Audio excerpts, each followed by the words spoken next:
I glanced at the dashboard. 4 p.m. already.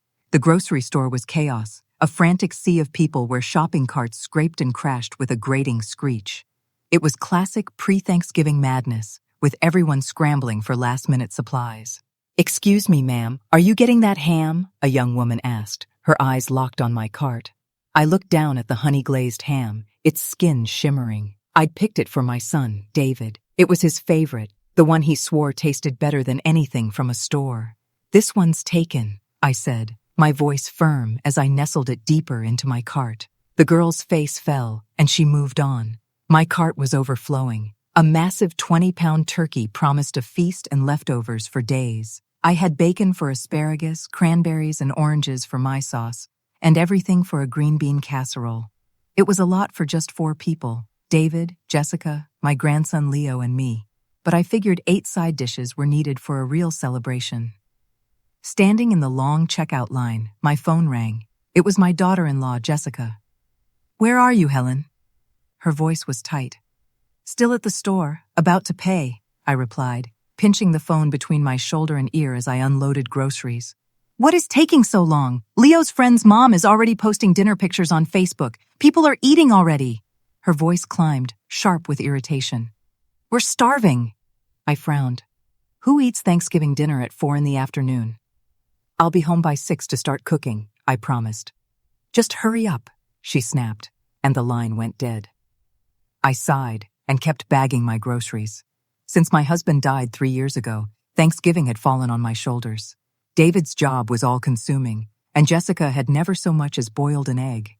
If I didn't cook, there'd be no family meal. After paying, I wrestled 2 overflowing carts to the parking lot. The November wind was sharp, but my heart felt warm. The thought of my grandson Leo's face lighting up when he tasted his favorite dishes made my steps lighter. But the moment I pulled out of the parking lot, I hit a solid wall of traffic. An endless river of red taillights snaked out ahead. The radio announcer's voice cut in. "This is an emergency traffic alert. We have a multi-car pileup on the Stevenson Expressway causing major backups on all surrounding routes. Please seek an alternate route." I glanced at my phone. The navigation app was a nightmare of red lines. I tried calling David to warn him, but his line was busy.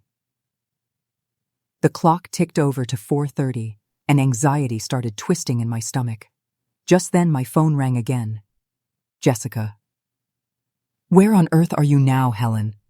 Her voice was a piercing shard of sound. "I'm stuck in traffic," I explained, my voice strained. "There was a big accident. I might be a little late." "A little late?" she shrieked. "How late? Do you have any idea we're all sitting here starving while we wait for you to cook? David has a sensitive stomach. He can't wait this long. What kind of mother are you?" My knuckles went white on the steering wheel. "There's nothing I can do about the traffic," I began, but she'd already slammed the phone down. I took a deep breath, trying to calm the anger rising in my chest. "She's just young," I told myself. Jessica was a city girl, used to everything happening instantly. She could be harsh, but I tried to believe her heart was in the right place. My phone rang 15 times in the next hour and a half. Each call was from Jessica, her voice getting more venomous with every ring. "Are you doing this on purpose? Stop dragging your feet, you old woman. You've completely ruined Thanksgiving. How did a man like David end up with a mother like you?" A piece of my heart turned to ice with every vicious word. The 15th time the phone rang, I saw it was David. My relief died the second I heard his voice, not soft, but sharp with accusation. "Mom, do you have any idea that everyone here is starving waiting for you? Jessica's about to cry. Can't you just show a little consideration for us?" And just like that, something inside me broke. I didn't say a word. I just ended the call. Up ahead, traffic finally started to creep forward, but I didn't follow the flow of cars toward my son's house. When I reached the next fork in the road, I flicked on my turn signal, cranked the wheel, and drove away, in the opposite direction, toward my old hometown, Maple Creek. The sky was bruising into dusk, and the first few snowflakes started to drift down. The radio was playing a cheerful Christmas carol, a bitter counterpoint to the tempest inside me. I snapped it off. The sudden silence was deafening, and memories rushed in. 30 years ago, on a snowy night like this, David's father had collapsed from a brain aneurysm on his office steps. David was only 8. I was 38. One moment I was a wife, the next a widow. My in-laws whispered I was bad luck. My own parents pressured me to remarry, but I clenched my jaw, ignored them, and raised David myself. I remembered the exhaustion of working rotating shifts at the factory, only to come home and hunch over sewing jobs for extra cash. To save for David's education, I didn't buy a new piece of clothing for 5 years. The year he studied for his SATs, I ran on 4 hours F sleep for 3 months to afford his prep courses. It all worked. He got into a good state school, landed a corporate job, married a city girl, and bought a huge house. I thought my sacrifices had paid off. When Leo was born, I offered to move in and help, but helping morphed into being their unpaid maid. Jessica barked orders, David pretended not to notice, and even little Leo learned he could shout at his grandma without consequence. The snow started coming down harder, blurring the road. I couldn't tell if it was the snow or the tears in my eyes. The phone buzzed again, David's name on the screen. I ignored it and kept driving. I'd been driving my whole life, but for the first time, the wheel in my hands felt both impossibly heavy and unshakably firm. My hometown, Maple Creek, was 2 hours from the city. By the time I saw the town's welcome sign, the streets were strung with Christmas lights, and I could hear early holiday firecrackers. I parked in front of my old place, the 2-story house my husband and I built after we were married. It had sat empty for years. I stood on the sidewalk looking at the peeling paint on the door and the faded wreath, and I just laughed. It was a strange sound, full of bitterness, resolve, and a profound sense of release. I pulled out a key I hadn't touched in ages, took a deep breath, and pushed the door open. The groan of the old hinges sounded like a promise. As the door creaked open, I knew my life was about to have a new beginning. The snow fell harder, and the only sound was the crunch of my tires on the fresh powder. I cranked the heat, but it couldn't touch the bone-deep chill in my soul. My cell phone kept buzzing on the passenger seat, David on the screen stinging my eyes. For the first time in 30 years, I didn't answer his call. The traffic reporter crackled from the radio. The backup on the Stevenson has no... You stretched to 3 hours. I reached over and killed the radio. The car fell silent, filled with the whisper of tires on snow and my own ragged breath. The scenery melted from city skyscrapers to wide-open fields. Through the falling snow, streetlights blurred past like lonely moons, reminding me of that other snowy night 30 years ago, the night my life shattered. David was only 8. His father, on his way home from a holiday shift, collapsed in the snow. A brain aneurysm. By the time I got the call and raced to the hospital, he was already cold. I can still feel myself at the morgue door, my fingers clamped around David's tiny hand, the whole world tilting. "Mommy?" 8-year-old David whispered, looking up, his jacket still damp from the snowman he'd been building. I knelt and pulled him into a hug, breathing in the smell of wet wool and snow in his hair. "David," I had said, my voice breaking, "from now on, it's just you and me." The memories swirled, thick and fast as the falling snow. In those years, I worked every shift I could get. David became a latchkey kid, a key hanging from a string around his neck. More than once, I came home from a late shift to find him asleep on the doormat, his face streaked with dried tears. My neighbor Carol would always shake her head. "Helen, you're working yourself into an early grave and that poor boy is suffering. Why don't you remarry? Send him to live with his grandparents?" I never considered those options. He was my son. I was his mother. That was enough. The phone buzzed again. This time, the screen lit up with Leo. My heart twisted. For a second, my finger hovered over the green button, but I couldn't do it. I set the phone down. 10-year-old Leo was innocent, but tonight was for me. The GPS said I had about 40 kilometers to go, but I knew this road so well I could have driven it with my eyes closed.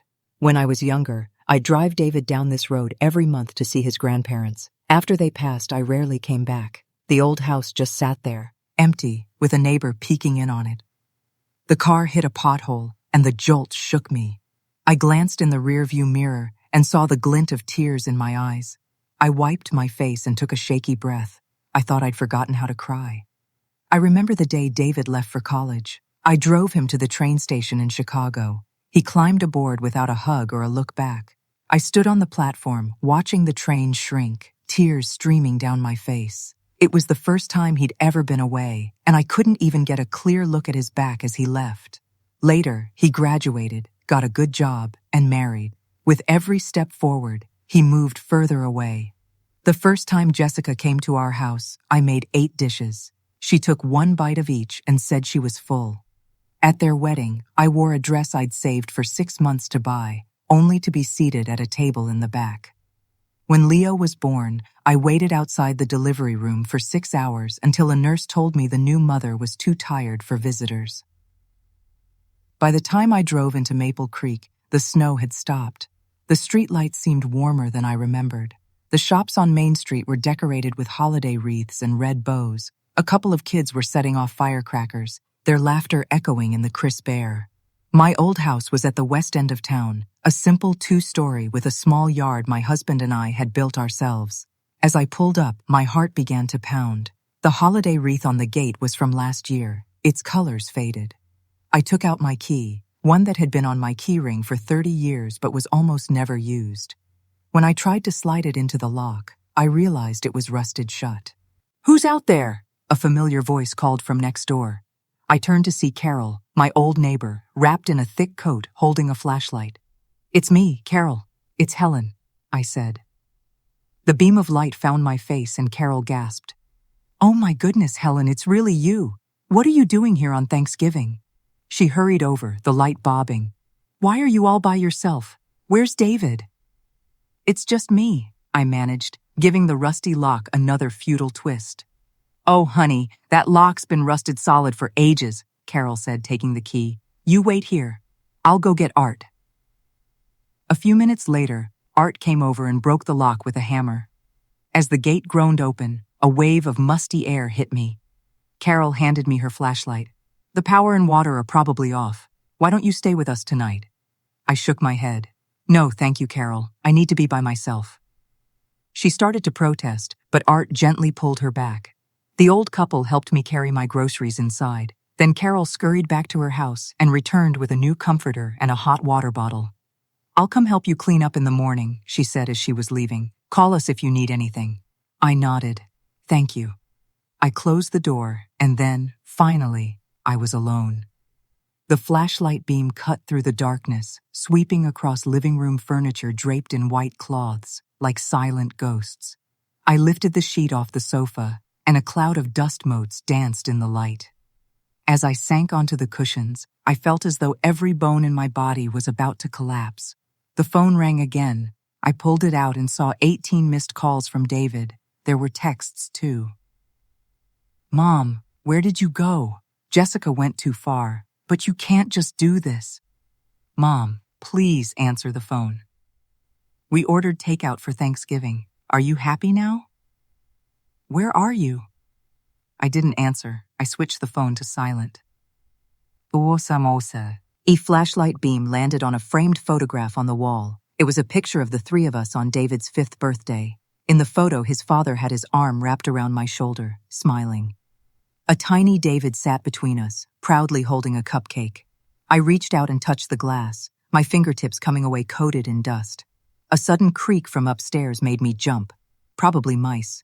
It was only then that the reality of my decision hit me. Here I was, on Thanksgiving night, alone in a house that hadn't been lived in for years, with no heat, no water, and no proper bed. But I didn't regret it. I fumbled my way into the kitchen. The faucet was dry, as expected. Luckily, I had half a bottle of water in my car. I took a few sips, went back to the living room, and made a makeshift bed on the sofa with the comforter Carol had brought. As I lay down, my whole body ached. I stared up at the dark ceiling and suddenly smiled.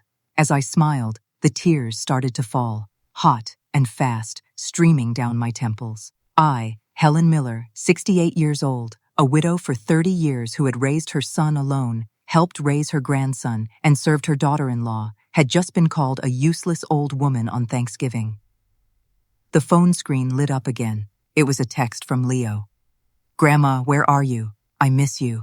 The tears flowed faster, but this time, I didn't break. I typed back.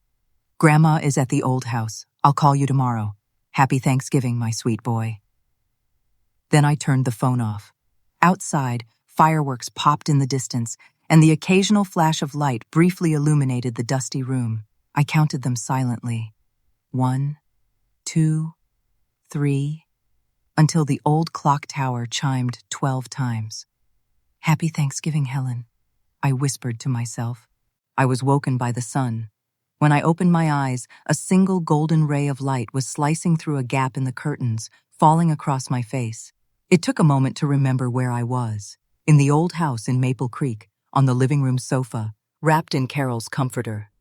The hot water bottle was cold, but I had slept more soundly than I had in years. I sat up, my joints cracking.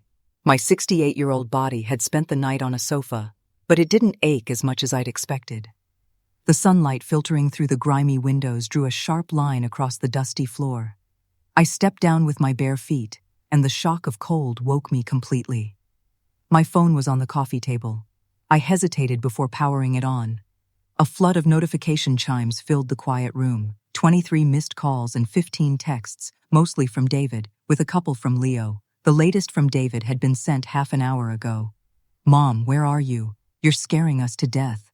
I didn't reply. Instead, I walked over and pulled the heavy curtains open. Sunlight poured in, setting the room ablaze. Dust motes danced like tiny, glittering sprites. I sneezed and realized my throat was parched. In the kitchen, I twisted the faucet for what felt like an eternity before water finally sputtered out, rusty red at first, then slowly clearing.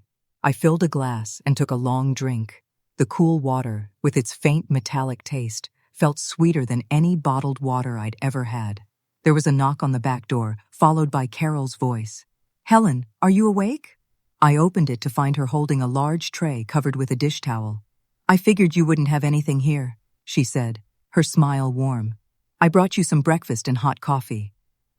On the tray was a steaming bowl of oatmeal, toast, 2 hard-boiled eggs, and a thermos. My eyes welled up. Now, don't you start crying. It's a holidays, Carol said, bustling past me to set the tray on the kitchen table. You eat up, and then we'll tackle this old house together. While I ate, Carol started cleaning as if the house were her own. So, what happened last night? She asked. Why did you show up here out of the blue? Does David know you're here? I shook my head and gave her the short version of what happened. Carol stopped wiping the table. That Jessica, she said, her lips tight. I never did like the look of that girl. It's my fault for not raising David better, I said quietly, for letting him marry someone like that. Nonsense, Carol said, slapping the rag back into a bucket. That boy of yours is an ungrateful brat, too. He's forgotten who raised him. I didn't say anything, just kept eating. Carol sighed and went back to wiping. So, what are your plans now? I think I'll stay for a few days, I said. The old place could use a cleaning. That's wonderful! Carol's eyes lit up. The Senior Community Center is starting its new session tomorrow. You should come sign up with me. The Senior Center? I looked up, surprised. You bet, she said proudly. I started last year. I'm taking pottery and line dancing. The director, Mr. Peterson, is just the sweetest man. He set up all these classes for us. I was about to say no when my phone rang. It was David. I hesitated, then answered. Mom! David's voice was a frantic mix of anxiety and anger. Where on earth are you? We've been looking for you all night. I'm at the old house in Maple Creek, I said calmly. What? What are you doing there? It's Thanksgiving. David's voice rose in disbelief. Do you have any idea how worried we've been? I could hear Jessica shouting something in the background. Then David lowered his voice. Mom, Jessica knows she was wrong. Please, just come back. Leo really misses you. I looked at the sunlight streaming through the clean part of the window and felt an incredible wave of exhaustion. David, I think I'm going to stay here for a few days. Stay for a few days? He sounded like he couldn't believe it. But what about the house? Who's going to cook? That question felt like a knife twisting in my heart. I took a deep, steadying breath. You're all adults. I'm sure you can figure it out. There was a stunned silence. "Mom, what are you trying to say?" "I'm saying," I said, each word slow and deliberate, "that I want to live my own life for a few days." David started to say something, but I wasn't listening. Carol stood beside me, making wild gestures and pointing to an imaginary watch, silently telling me to hang up. "Mom, just calm down." David's tone softened into a placating whine. "I'll drive down this afternoon to get you." "There's no need," I said. "I want to be alone for a while." Then I hung up. Carol gave me a huge thumbs up. "Atta girl." I managed a weak smile and went back to my breakfast. The oatmeal was cold, but it still tasted wonderful. After breakfast, Carol and I cleaned the house. The old place had been empty for years, but the bones were good. Art called a guy to get the power and water back on, and even managed to fix the old heater. By noon, the living room and my old bedroom were starting to look like home. "I'll go pick you up some groceries this afternoon," Carol said. "You should get some rest." After she left, I went upstairs to my old bedroom. The bed was still there, just needing clean sheets. I opened the closet and found a few of my old dresses and some of my late husband's shirts. I took one of his old plaid shirts and buried my face in it, inhaling deeply. I could still smell the faint, comforting scent of his pipe tobacco. Tears pricked my eyes. After all these years, I thought I'd forgotten his smell. I heard a car engine outside. I went to the window and saw a familiar black SUV. It was David's car. The doors opened, and David, Jessica, and Leo all climbed out. Jessica held a fruit basket, a strange, stiff smile plastered on her face. My heart started to race, and my fingers tightened on the old shirt. Should I go down? Should I forgive them and go back to being their uncomplaining maid? The sun glinted off David's hair, and for the first time, I noticed the flecks of gray at his temples. When was the last time I'd really looked at him this closely? It must have been his birthday last year. I'd made his favorite short ribs, but he didn't get home from work until after 9, and the food had gone cold. I put down the shirt and slowly made my way downstairs.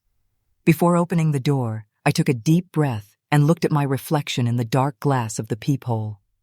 The door swung open, and David's face was a mask of relief. "Mom." Jessica forced a smile.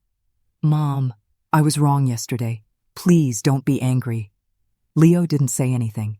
He just rushed forward and wrapped his arms around my waist. "Grandma, I missed you." I stroked Leo's hair, my eyes on my son and daughter-in-law. In that moment, I knew what I had to do. "Come in," I said, my voice steady. "We need to talk." "Mom, this house is so old. It can't be comfortable," David said, his brow furrowed as he looked around. Jessica set the fruit basket on the clean coffee table, her eyes darting toward the kitchen. "Mom, you don't even have a refrigerator. How will you manage?" I didn't answer them, just pulled Leo onto the sofa beside me. "Leo, happy Thanksgiving," I said, pulling a crisp $50 bill from my pocket. "Thanks, Grandma," Leo chirped, but before he could close his fingers around it, Jessica snatched it away. "Mom, you shouldn't have," she said with a plastic smile. "You're living here alone. You'll need the money." I watched the light go out of Leo's eyes, and a sharp pain shot through my chest. "That's for Leo," I said, my voice firm. "He's my grandson. What's wrong with giving him holiday money?" Jessica's smile froze. She reluctantly handed the bill back to Leo. David cleared his throat. "Mom, we're here to take you home. It's a holiday. A family should be together." "Not so fast," I said, looking him in the eye. "I want to stay in my old home for a while." "For a while?" Jessica's voice shot up. "Then what about us?" I looked at her, my patience wearing thin. "The three of you are perfectly capable adults. Can't you cook for yourselves?" Jessica's face hardened. "Mom, what is that supposed to mean? We're busy with work." "I'm 68 years old," I interrupted. "I'm older than both of you, but I can still take care of myself." David knelt beside the sofa and took my hand. "Mom, was it something Jessica said yesterday that hurt you? She didn't mean it." I looked into my son's eyes and felt like I was looking at a stranger. Was this the boy who once wrote that his mom was the greatest person in the world? "David," I said softly, "do you remember when you had that high fever when you were 10? David blinked. Why are you bringing that up now? You had a fever of 104, I continued. The doctor said if we'd been any later, you could have had brain damage. I was working overtime at the factory. A neighbor had to call the workshop to find me. I rode my bicycle to the hospital so fast I fell 3 times. David's gaze dropped to the floor. Mom. At the hospital, I went on, my voice calm as if telling someone else's story. The nurse said you needed to be admitted, but there were no beds left. So I got on my knees and begged the doctor. They finally set up a temporary bed for you in the hallway. I sat on a hard chair and watched you for 3 days and 3 nights without sleeping until your fever broke. The room was deathly quiet. Leo stared at me with wide eyes. Jessica fidgeted uncomfortably. David's eyes were red. Mom, I remember. No, you don't, I said, shaking my head. If you remembered, you would never have. Let your wife speak to me that way. Jessica shot to her feet. Mom, my attitude was bad yesterday, and I apologize. But you can't just run away like this. David was worried sick. I looked at my daughter-in-law's tweezed eyebrows and bright lipstick and felt a wave of profound exhaustion. Jessica, for the past 10 years, I have cooked for you, cleaned your house, and picked up Leo from school every day. Have you ever once said thank you? Jessica opened her mouth, but no words came out. Mom, we're family, David interjected weakly. We don't need to say thank you. Family? I nodded slowly. So that means I deserve to be called a useless old woman. David's face went slack. Did she really say that? He asked, turning to glare at his wife. Jessica's face turned beet red. I was just angry. Enough, I said, standing. You should all go. I want to stay here for a while. I need some peace. Mom, David said, his voice rising in panic. You can't do this. I can, I said calmly. I've made my decision. David started to argue, but Leo tugged on his pants. Daddy, Grandma's tired. The simple words from a child silenced the room. Finally, David relented. All right, Mom, stay here for a few days. Call us if you need anything. He hesitated at the door. We'll come see you again tomorrow. After they left, I let out a breath I didn't realize I'd been holding and collapsed onto the sofa. Carol was right. It was time for me to live for myself. That afternoon, Carol came back with supplies, towels, a toothbrush, slippers, and a small electric rice cooker. Use this for now, she said. I'll take you to the farmer's market tomorrow, and we can get you more things. The next morning, Carol came knocking, practically vibrating with excitement. Get up, sleepyhead. I'm taking you to meet Mr. Peterson. She practically dragged me to the town's senior community center. It was a 3-story building that used to be the old elementary school. After it relocated, it was converted into a center for seniors. Mr. Peterson was a slim man in his early 60s with kind eyes. He spoke slowly and deliberately. Mrs. Miller, welcome, he said warmly, shaking my hand. Carol has told me so much about you. I felt my cheeks warm. I don't really know how to do anything. Oh, that's what we're here for, to learn, Mr. Peterson said with a gentle smile. We have pottery, painting, line dancing, and even a workshop on how to use a smartphone. Helen is a fantastic cook, Carol chimed in. Mr. Peterson's eyes lit up. That's wonderful. We're having a community bake-off next month. You must participate. I waved my hands dismissively. Oh no, my cooking is nothing special. Mom. A voice from the doorway made me turn. David stood there, alone this time, holding several shopping bags. What are you doing here? I asked, surprised. Just bringing you some things, he said, walking in and giving Mr. Peterson a polite nod.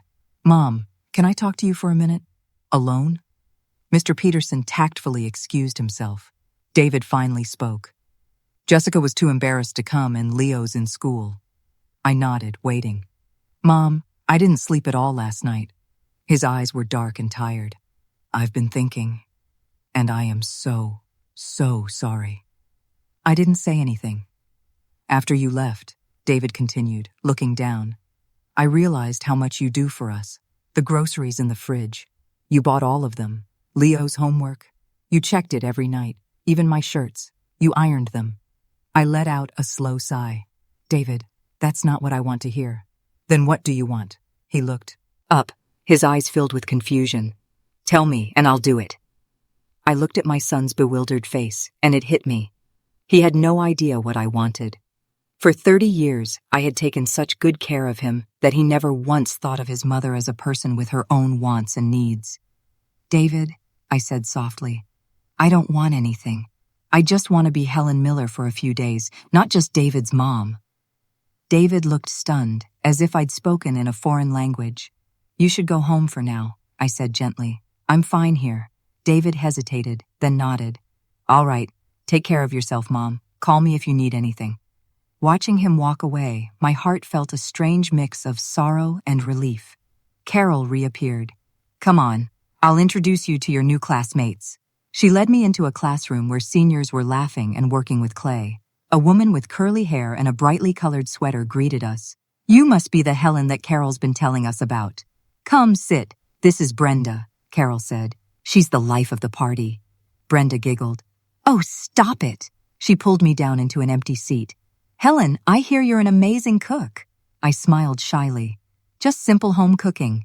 Nothing simple about it, Brenda said with a wink. Carol says you can make tofu taste better than steak. Everyone laughed. Mr. Peterson came over and handed me a lump of cool, damp clay. Mrs. Miller, give it a try. I took the clay, my hands trembling a little. The last time I had done this was decades ago, helping David with a school project. Don't be nervous, Brenda leaned in and whispered. It doesn't matter if you mess up. Nobody here cares. I started to knead the clay and soon formed a small, wobbly bowl. It wasn't perfect, but it was mine.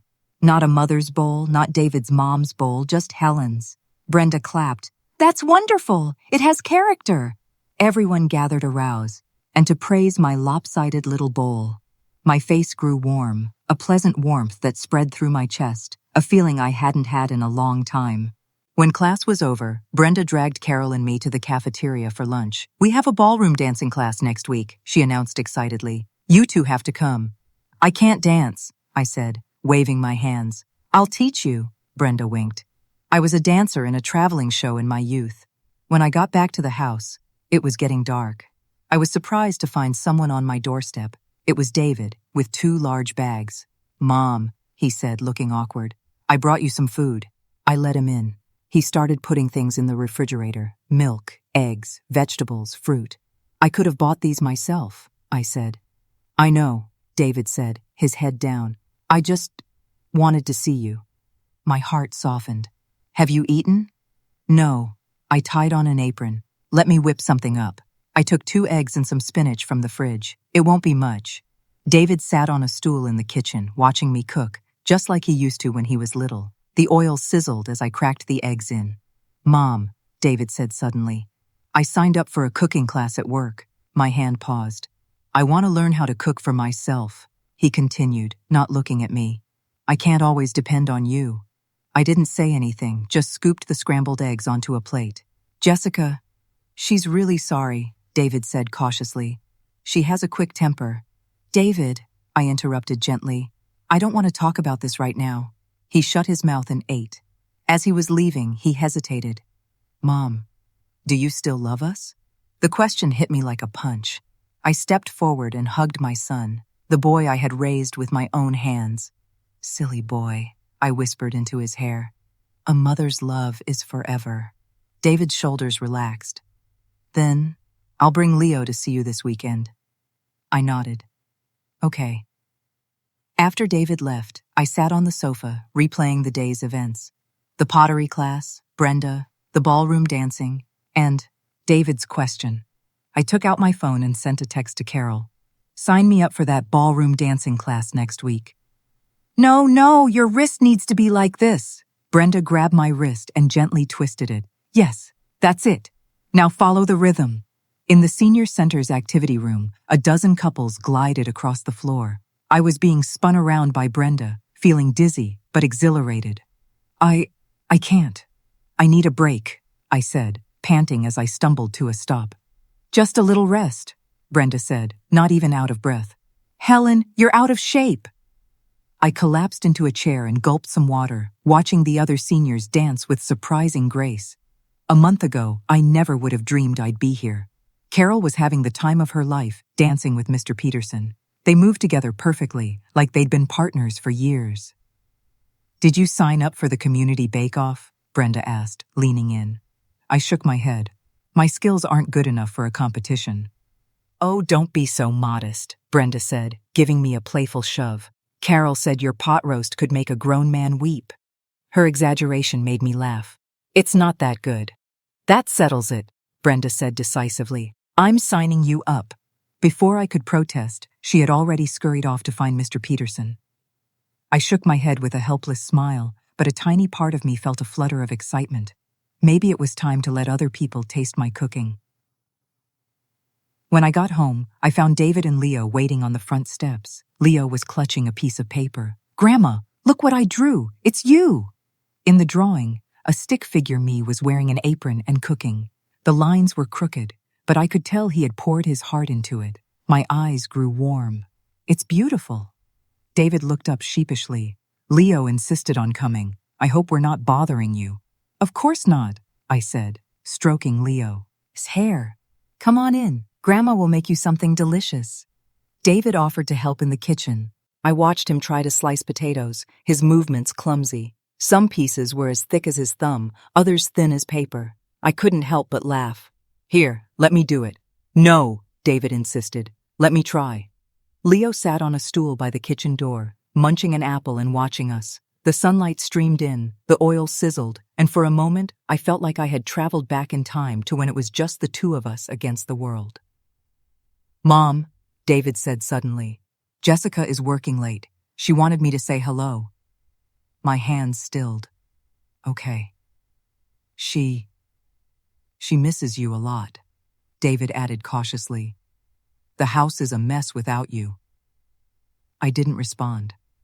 Over the past month, David had brought Leo to see me 2 or 3 times a week, but Jessica hadn't come once. I didn't blame her. The things I had said that day had been harsh. Grandma, when are you coming home? Leo asked, looking up with his big, innocent eyes. My heart ached. Does Leo miss Grandma? Uh-huh. Leo nodded seriously. Daddy's cooking is bad, and Mommy always orders pizza. David coughed awkwardly. I knelt down to be at eye level with Leo. Grandma is happy here, sweetie, but you can come visit anytime. Okay, Leo nodded, even though he didn't quite understand. During dinner, David asked hesitantly, Mom, that bake-off, can I come and watch? I looked up in surprise. How did you know about that? Brenda told me, David smiled. She added me on Facebook. She said I had to come see your skills. That. Brenda, I thought, half amused and half exasperated. It's just a little competition. I want to see. Leo raised his hand. I want to cheer for Grandma. Looking at my grandson's sparkling eyes, I couldn't say no. All right. The competition was set for the following Saturday in the town square. As the day got closer, I grew more nervous. I had been cooking my whole life, but never for a crowd. Brenda and Kiai Roll were more excited than I was, constantly offering suggestions. Make your signature dish, Brenda insisted. Make that pot roast. You're guaranteed to win, Carol agreed. The night before the competition, I tossed and turned. At 3 a.m, I got up and went to the kitchen to check my ingredients one last time. Just as the sky was lightening, I got a text from David. Mom, good luck. Leo and I are so proud of you. Tears filled my eyes. On the day of the competition, 12 cooking stations were set up in the square. Most contestants were professional chefs from local restaurants. I was the only home cook. Brenda and Carol came early to help me set up and made a huge, ridiculous banner that read, Helen Miller for the win. This is so embarrassing, I said, trying to take it down, but Brenda wouldn't let me.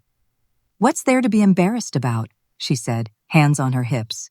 The honor of the senior center rests on your shoulders. Just before the competition started, David arrived with Leo. To my surprise, Jessica came too, though she hung back at a distance. I nodded at her, and she gave me a weak, hesitant smile. The announcer explained the rules. 1 hour to make a signature dish for 5 judges. When the whistle blew, I got to work.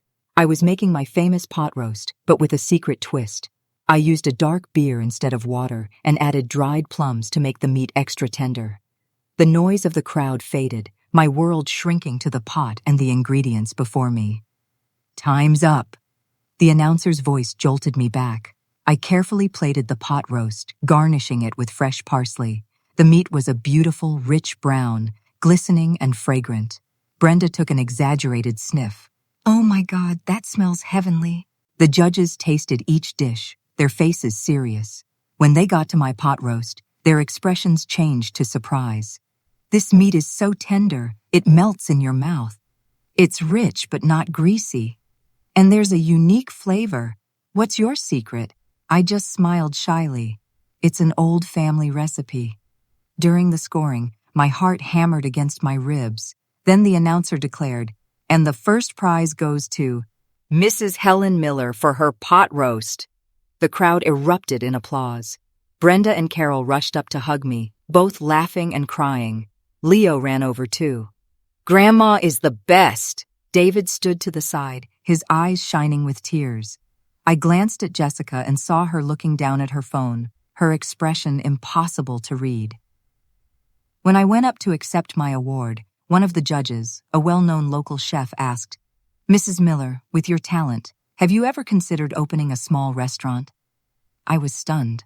"Oh, I'm just a housewife." "What a shame," the judge said, shaking his head. "It would be a crime not to share this food with the world." After the event, a man in a suit stopped me.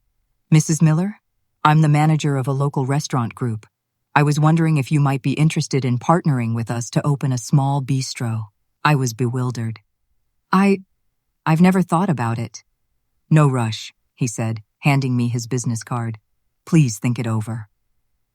On the way home, David was unusually quiet. As we neared the house, he suddenly asked, "Mom, that restaurant thing, what are you thinking?"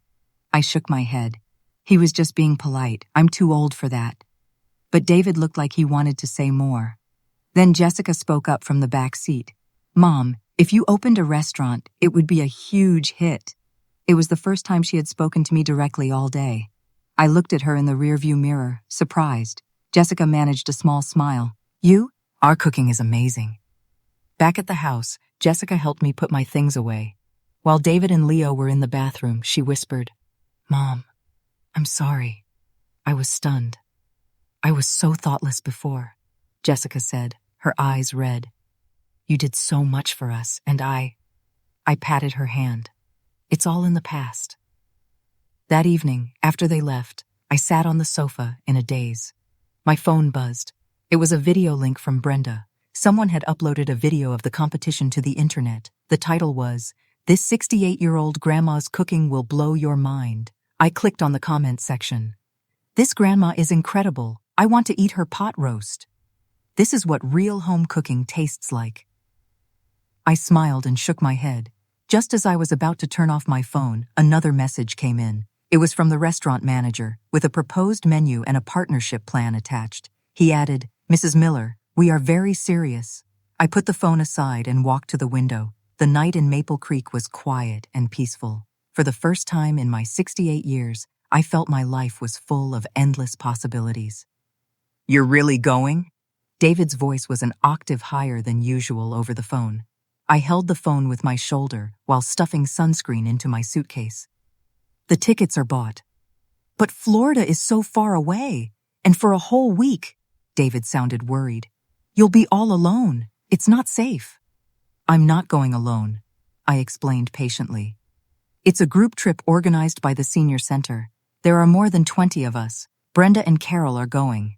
There was a pause. "Mom, is this because of what Jessica said?" I stopped packing and sighed.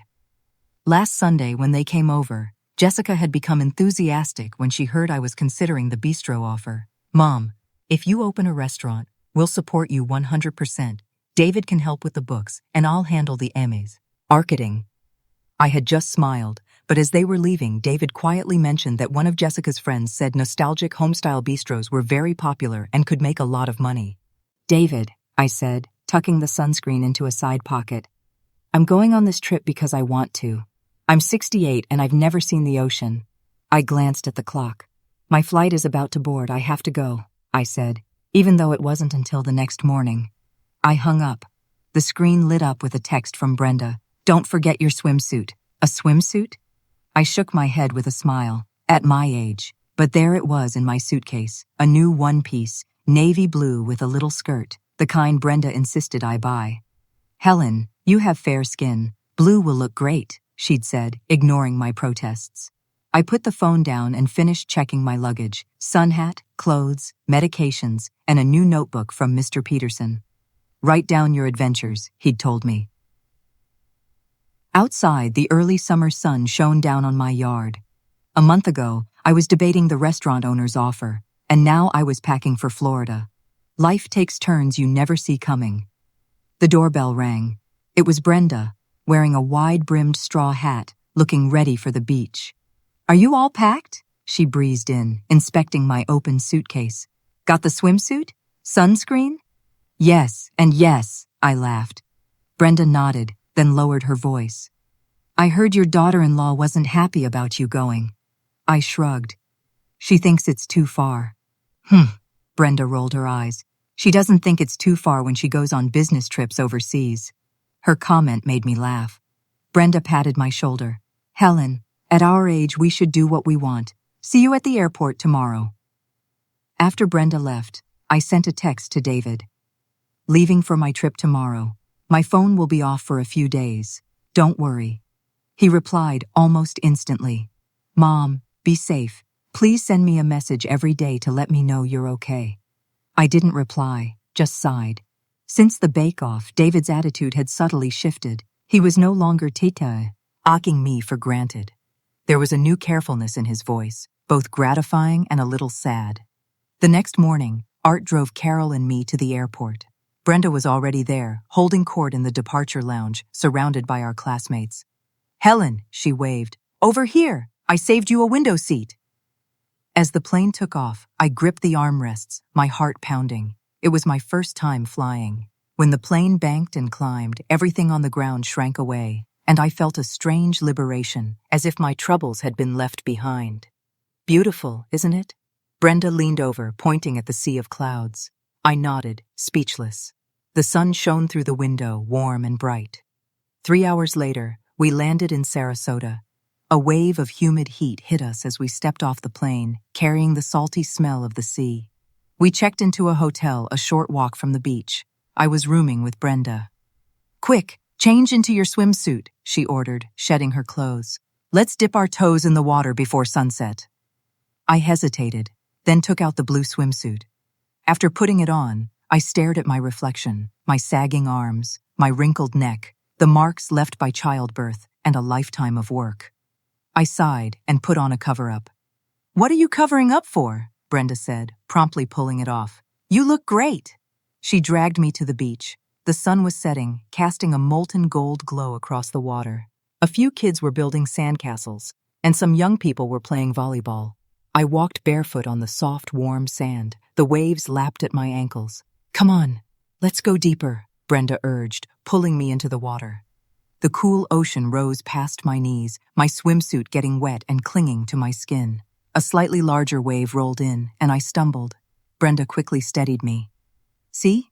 she asked. I didn't answer because I realized I was laughing so hard I couldn't stop. How long had it been since I had done something so carefree, playing in the water like a child? "You crazy old lady," Brenda laughed too, splashing water at me. The next few days were a whirlwind. We went snorkeling, rode jet skis, and tried surfing, though that mostly ended with me getting tossed by the waves. Brenda insisted we get hot stone massages on the beach. As the warm stones were placed on my back, I was so comfortable I almost fell asleep. On the 5th morning, I met a woman in the hotel restaurant. She was holding a tray and looking for a place to sit. I gathered my courage and, in my broken English, invited her to join my table. Her eyes lit up. "Thank you." That's how I met Emma, a retired teacher from Australia traveling the country by herself. My English was terrible, and her knowledge of our language was worse, but with hand gestures and a translation app, we managed a wonderful conversation. "You, a chef?" Emma asked, pointing to a picture on my phone from the bake-off. I nodded, and an idea popped into my head. I typed into my phone, "Would you like to learn to cook some simple American dishes?" Emma nodded enthusiastically. We made a plan. After I returned to Maple Creek, I would teach her a few classic home-cooked meals. When we parted, Emma gave me a tight hug. "You are amazing." Back in my room while packing, Brenda wiggled her eyebrows at me. "Ooh, making foreign friends now?" I laughed and tossed a seashell at her. "She's interested in our food, so I offered to teach her." Well, well, Brenda shook her head dramatically. "Our Helen is going international." On our last night, we went to the hotel's beach barbecue.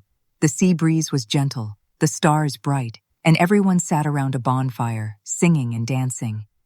Mr. Peterson, after 2 beers, did a hilarious line dance that had everyone roaring with laughter. I slipped away and walked to the water's edge. The tide whispered against the shore, and moonlight created a shimmering silver path on the water. I took out my phone, snapped a picture, and sent it to David. Almost immediately, the phone rang. "Mom!" David's voice was a mix of surprise and joy. "You finally called. Are you having fun?" "I'm having a great time," I said softly. "Leo misses you," David said.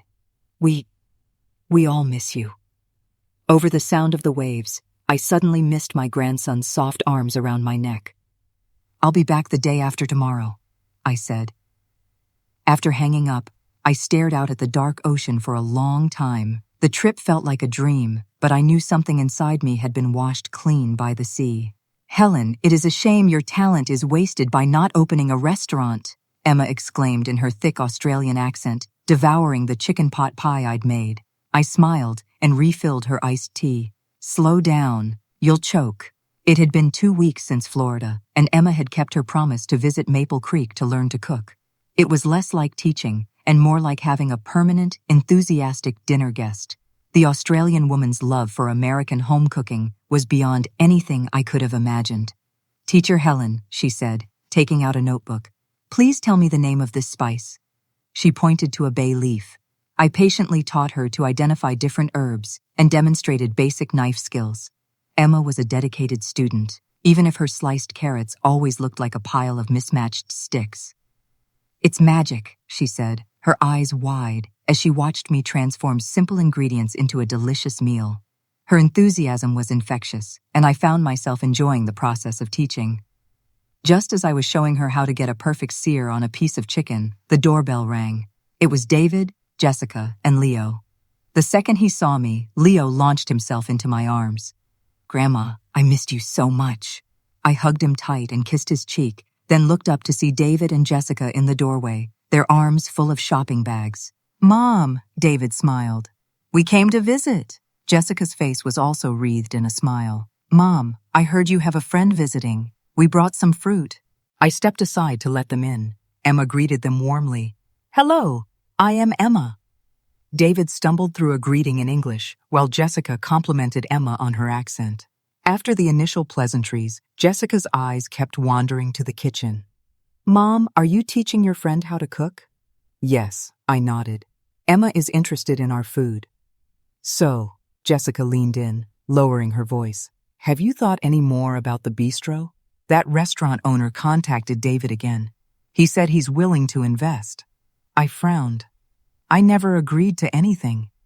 "Mom," David interjected, "this is a great opportunity. Your talent is too good to waste." Emma, curious, asked what we were talking about.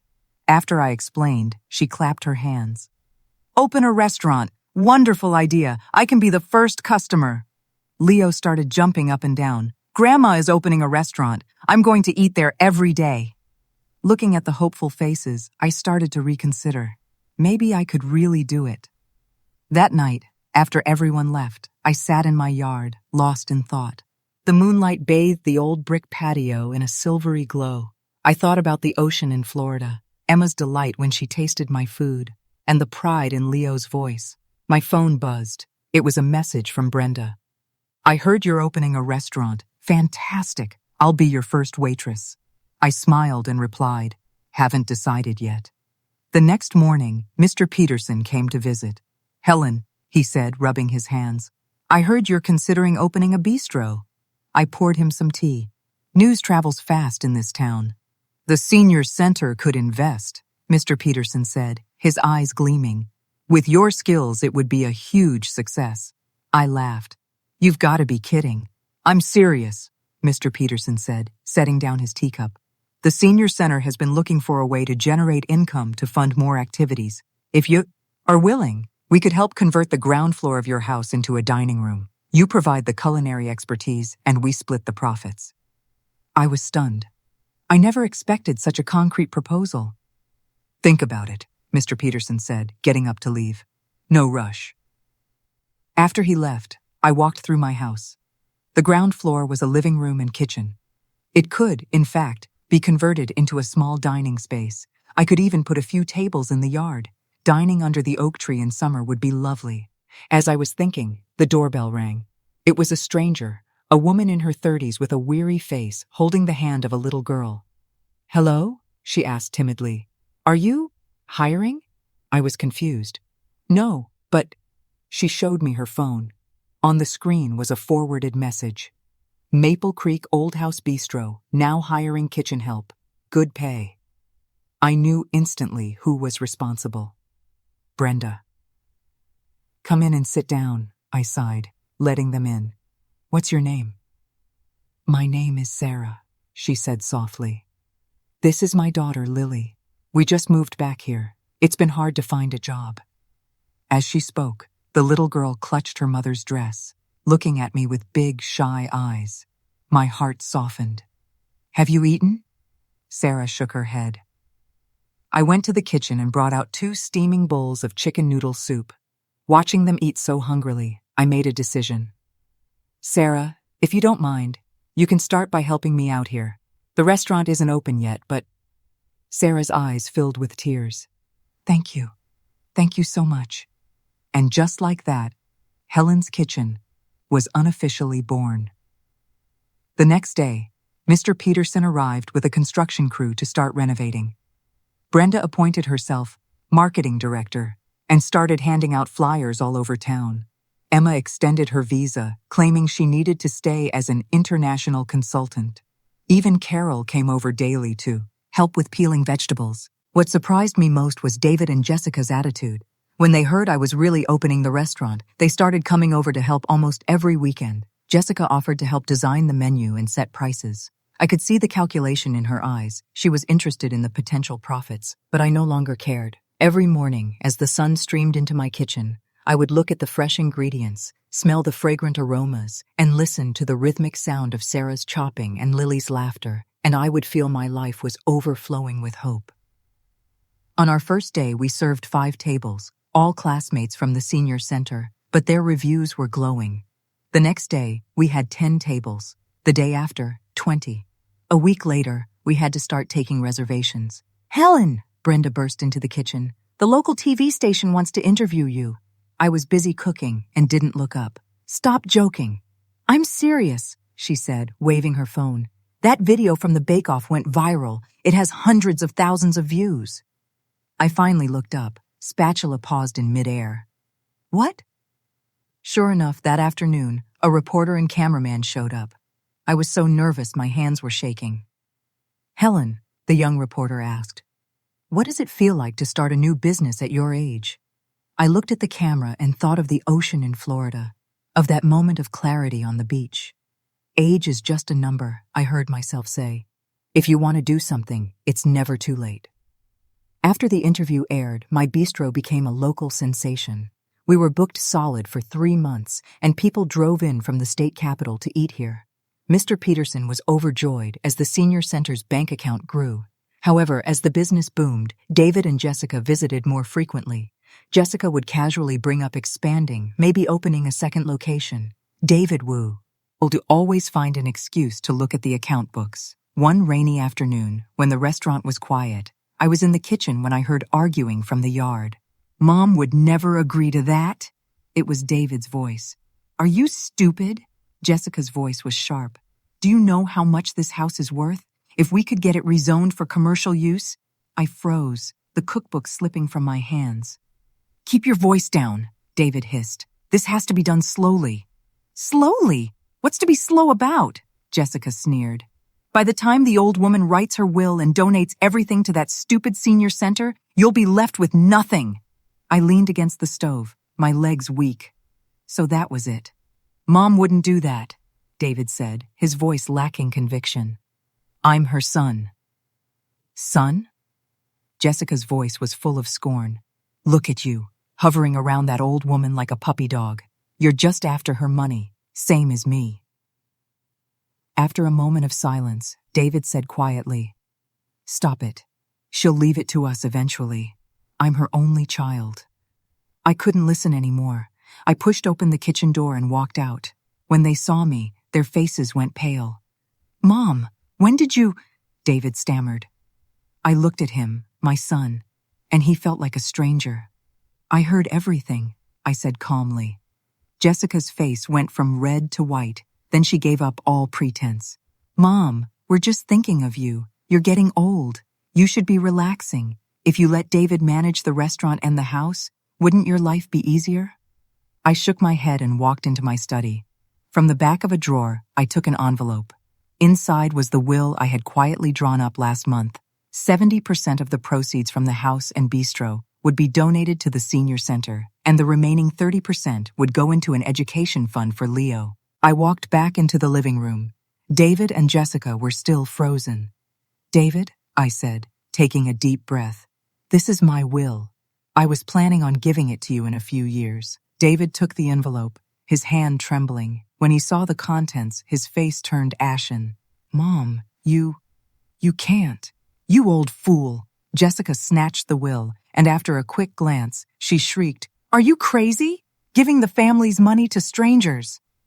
This is my decision, I said calmly. Jessica lunged, grabbing my shoulders and shaking me.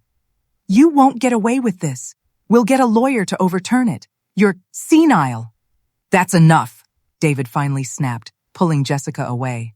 Are you out of your mind? Jessica shoved him off, pointing a shaking finger at my face. You useless old woman, you just wait. She slammed the door on her way out. David stood there clutching the will, tears streaming down his face. Mom, I'm so sorry. I didn't say anything. I just turned and walked back to the kitchen. The soup on the stove was simmering. I mechanically picked up a ladle and stirred, my own tears falling one by one into the pot. Helen, you need a good lawyer. Brenda placed a folder in front of me. My cousin recommended this guy. He specializes in inheritance disputes. I rubbed my temples. I had barely slept since the argument. David called every day, to apologize, to explain, sometimes just to listen to me breathe. Thank you, I said, opening the folder. But I'm more worried about them claiming I'm mentally incompetent. My thoughts exactly, Brenda said. I nodded. Jessica's threat was not an empty one. If we went to court and they proved I wasn't of sound mind, my will would be worthless. Don't worry, Brenda patted my hand. Mr. Peterson has contacted the head of neurology at the city hospital. You have a full evaluation tomorrow. We'll get a medical certificate first. I said, squeezed her hand gratefully. Since the incident, my friends from the senior center had been my rock. Carol came daily to cook for me. Mr. Peterson was contacting lawyers, and Brenda had barely left my side. The doorbell rang. Brenda went to get it. Leo? What? I got up and saw my grandson in the doorway, his backpack on, his eyes red and puffy. Grandma! He ran into my arms, burying his face in my stomach. Mommy and Daddy were fighting. I was so scared. I held him tight, my heart aching. It's okay, sweetie. Grandma's here. Leo looked up, his eyes watery. Grandma, are you really going to give the house to other people? I gently wiped his tears. Not to other people, honey. To the senior center, so more grandpas and grandmas can have a happy place. But can I still come here? Of course you can. I kissed his forehead. This is Grandma's house, and it will always be your house. Leo seemed relieved and leaned against me, playing with his toys. I sent a text to David. Leo is with me. Half an hour later, David rushed over. He looked exhausted, with dark stubble and a wrinkled shirt. Mom, he said, hovering at the door. I had Brenda take Leo to the yard, then gestured for David to sit. Mom, Jessica, David wrung his hands. She went back to her mother's house. She wants a divorce. I poured him some tea. And what do you think? David broke down. I don't know, he cried, grabbing his hair. I don't know how things got so out of hand. I just wanted the house and the money. I finished his sentence softly. David looked up sharply. No! He choked up, tears streaming down his face. At first, Jessica just said you were working too hard and we should help. Then she said the house was valuable, and I got greedy.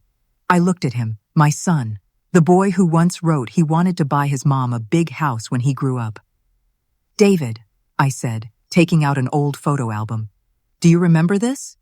The album was full of old pictures. His first day of school, with me kneeling to tie his shoes. The year he took his SATs, with me waiting outside with a thermos. His college graduation, me on my tiptoes in the crowd to get a picture. David flipped through the album, his hands trembling. I never wanted to be a burden, I said softly. But I'm a person too. I have my own thoughts, and the right to decide what to do with my own things. David closed the album and knelt on the floor before me. Mom, I was wrong. So wrong. I helped him up, and we held each other and cried. The next day, Mr. Peterson took me to the hospital. The results showed my cognitive functions were normal, even better than most people my age. Mrs. Miller, the doctor said with a smile, you've got a sharp mind.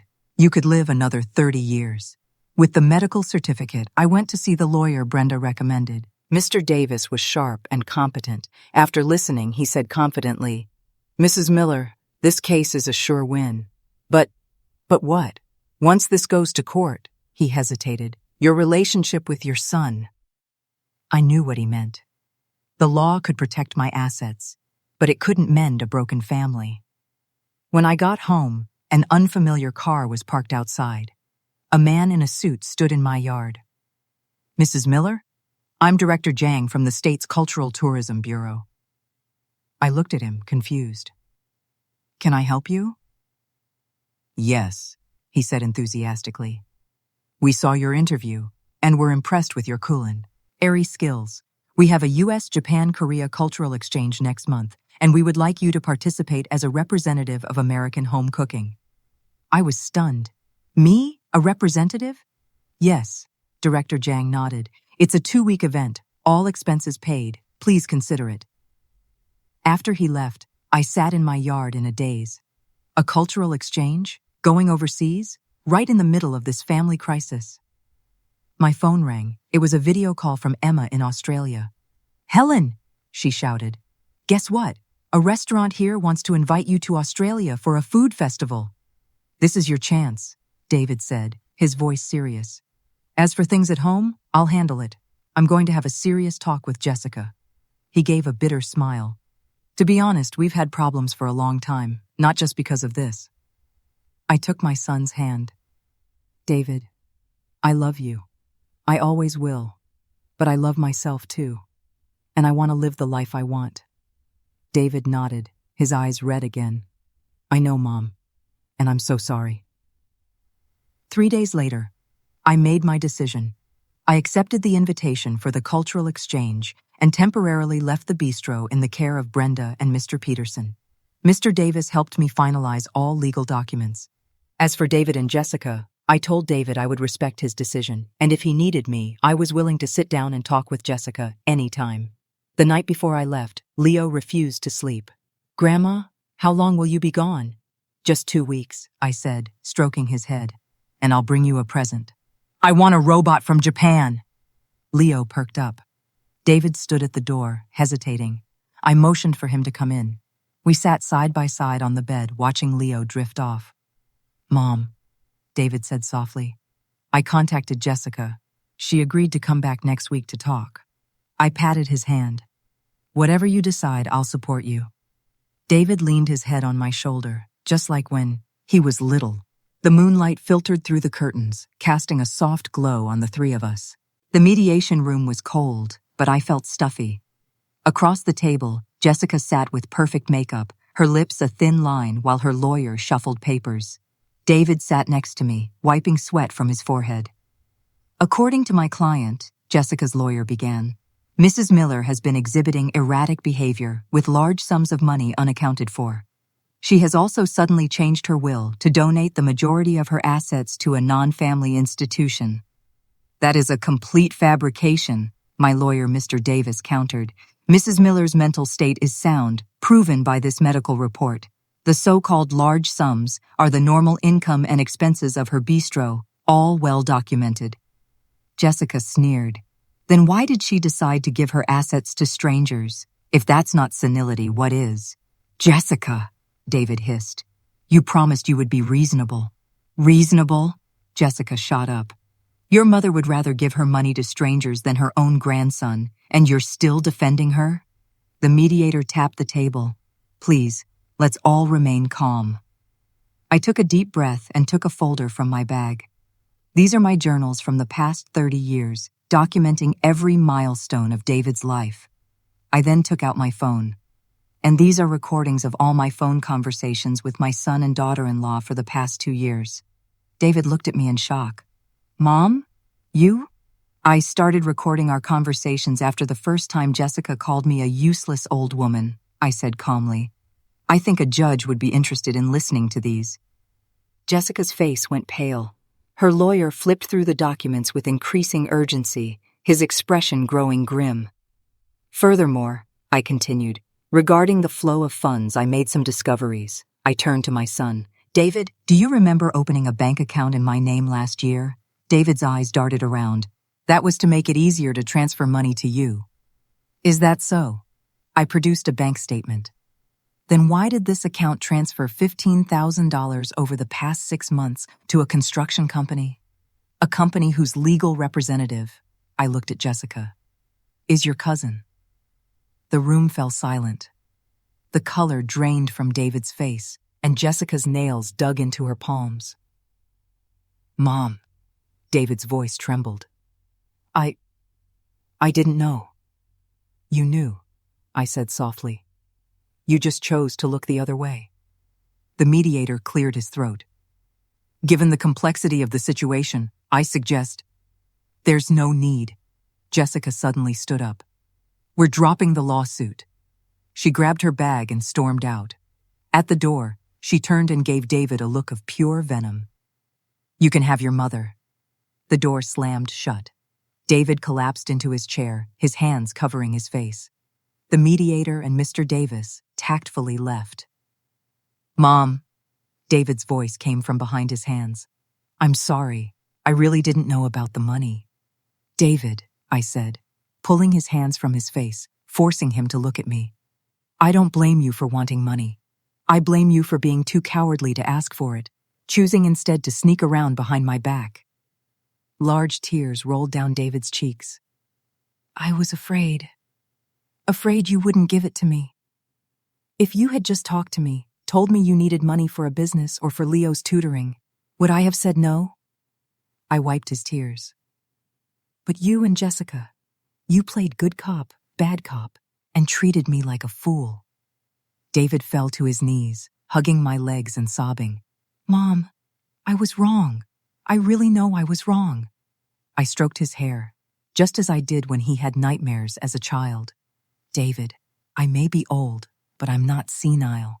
Money is important, but it can't buy family or respect. David looked up, his eyes full of tears. Mom, Jessica, That's for you to decide, I said softly. I just want you to be happy. After leaving, Mr. Davis told me Jessica's side had officially withdrawn all legal action. Do you want to pursue the matter of the missing money? I walked over and took the knife from his hand. Let me do it. You go spend time with Jessica.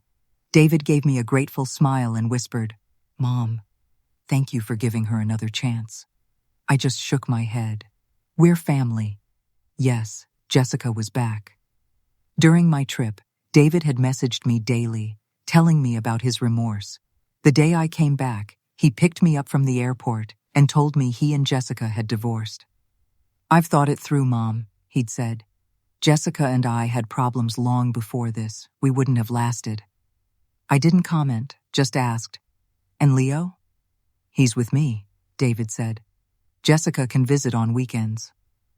I thought that was the end, but 3 months later, Jessica showed up at my door to apologize. A sincere apology, with no pretense. After the divorce, she had gone to her parents, and her father gave her a stern lecture. "He said he didn't raise me right," Jessica told me, her eyes red. "He said a mother-in-law like you is a blessing." I poured her tea and listened as she talked about her upbringing, vanity, and regrets. Finally, she asked if I could give her another chance, not for the money or the house, but because she wanted to make amends.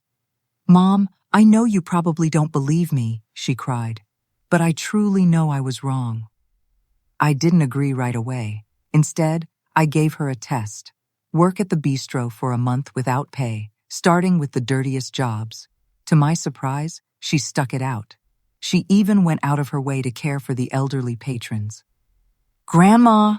Leo saw me and ran over. "I made 10 dinner rolls." "That's amazing!" I kissed his cheek. "Go help Auntie Brenda with the pies." Mr. Peterson was taking pictures, saying he was going to put them in the senior center's newsletter. Carol and Art held hands in a corner. Emma was even there. She now visited for a month every year to recharge. "Helen!" she called out in her accented English. "This stuffing, it is magic." I smiled and went to show her how to mix it. She was a diligent, if clumsy, student. Halfway through dinner, the town mayor stood up. "I'd like to thank Helen Miller and her family for their care for the lonely seniors in our community. Not only has Helen's Kitchen provided a free weekly lunch for our seniors, but she has also organized this wonderful Thanksgiving dinner." Everyone applauded loudly. David lowered his head in embarrassment while Jessica blushed and tried to hide. I stood and raised my teacup. "It's my pleasure. We seniors have to look out for each other." After dinner, everyone watched holiday specials. Leo was tired but insisted on staying up. Jessica held him, humming softly. David sat next to me, refilling my tea. "Mom," David whispered during a commercial, "I got a promotion." "Really?" I looked at him, surprised. "Why didn't you say so?"